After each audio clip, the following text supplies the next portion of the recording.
Yun. Oh, yan. Oh, yeah, yun po yung ano, yung lugar.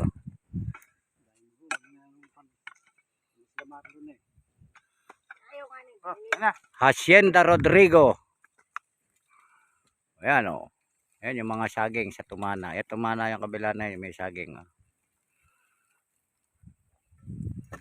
Hanggang doon sa gubat na yung natatanaw sa ibabaw. Sukat niya na yan. Ako nakita yung gulong, malaki pala. Ayun yung dalawa. Meron kami dalawang bini-bini. Alin? Eh, tagilid lang na yan. Kapiraso lang yan. Hahawi-hawiin lang ng...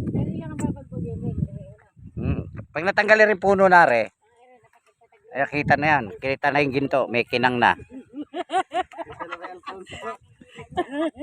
Yung punso.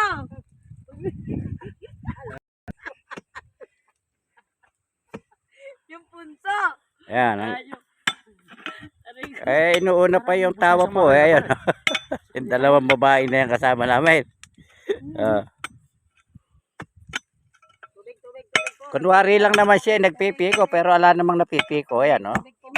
Matigas yung ano, bato, buto. Ayan, ayan. Ayan, oh, nagtatagay na. Nag-umpisa na. Alfonso. Ayan yun, hanggang alauna lang ako. Ako'y susundo. May sundo ako, estudyante. Hinatid ko lang kanina yun. Alas 2. 2:30 labas na eh. Nagbingo. Namoro. Bibinola. Yung niya. Okay. Papalato. Hindi pala yun ang